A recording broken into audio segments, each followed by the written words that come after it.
지난 20년 동안 우리 연구실은 신경과학의 새로운 물결에 동참했다.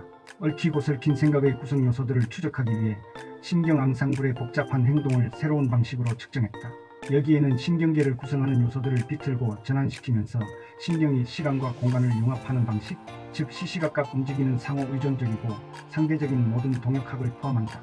지금까지 나는 진정한 정기적 의미에서 생각이 어떻게 발생하는지 설명하는 데 도움이 되는 10가지 원리를 소개했다. 그리고 이 모든 원리의 바탕에는 두 가지 간단한 해부학적 생리학적 사실이 자리 잡고 있다. 하나는 뇌세포 주변에는 전기 전도도가 높은 전해질 공간이 있어 수십억 뉴런이 만든 전류가 광범위한 전자기장을 만들어낼 수 있다. 이 전자기장은 강도는 낮지만 이웃 뉴런들에게 영향을 미친다. 둘째는 피질과 피질 아래에 있는 복잡한 네트워크는 어떤 구역의 피질 뉴런들이 다른 구역 뉴런과 소통할 수 있는 수많은 통로를 제공한다.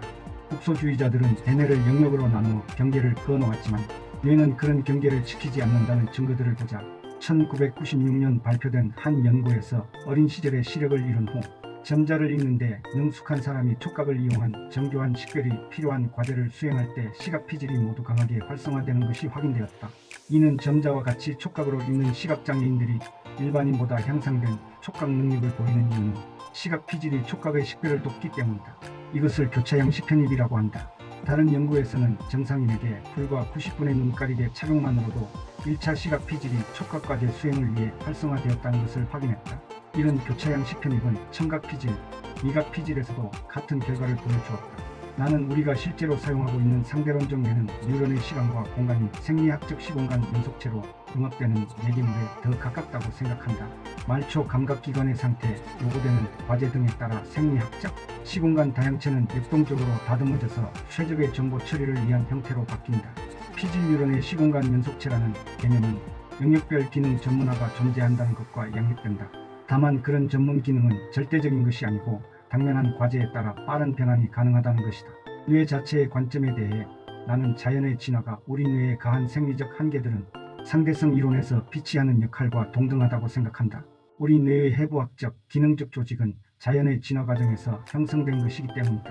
일례로 대뇌 혈관계는 구불구불한 뉴런들 사이를 비집고 다녀야 하므로 적혈구가 뇌로 나를 수 있는 산소의 양에는 제한이 생긴다. 이런 이유로 영장류의 뇌는 에너지 예산의 한도 내에서 작동할 수밖에 없다. 우리 뇌는 주어진 순간마다 정해진 활동 전이만 만들어낼 수 있고 뇌는 이 범위 내에서만 메시지를 만들어낼 수 있다. 뇌 작동의 이 1차적 제약을 에너지 고정 예산 제약이라 부르자. 이것 말고도 제약 요소가 많다.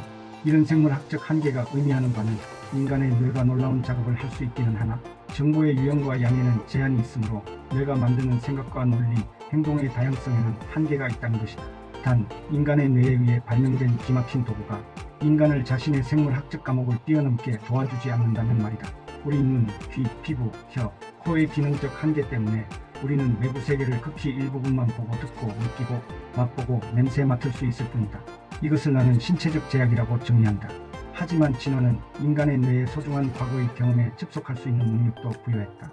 앞에서 나는 도구를 만들어 신체 도달 범위를 확장함으로써 뇌가 자신이 만든 그 도구를 자기 몸의 정신 모델의 일부로 합병함으로써 확장하는 기술을 터득했다고 했다. 이런 가소성 능력은 개인이 자기만의 일련의 사건들을 뇌에 분산 저장할 수 있는 특권을 부여했다. 그러므로 태어나서 죽을 때까지 우리 개개인의 역사는 뇌 내부의 모델을 형성하고 있다. 이 변수를 나는 개인적 역사 기록이라고 부른다. 당면한 과제를 수행하기 위해 엄청나게 많은 선택의 여지 중에서 우리는 뇌 활성에서 어떤 조합을 만들까? 외부 관찰자의 시점으로 보면 일련의 팔동작은 다 똑같아 보인다. 그러나 뇌 자체의 관점에서 보면 개체마다 신경앙상블의 흥분 패턴은 비슷하겠지만 결코 똑같지는 않다. 인간의 뇌는 자신의 관점을 능동적으로 행사한다. 외부에서 들어온 제한된 데이터 정보와 예전의 경험으로 형성된 뇌 자체의 관점 사이의 충돌로 만들어내는 것이다. 앞에서 내가 상대론적 뇌는 실제로 보기도 전에 보기 시작한다고 얘기했던 이유다.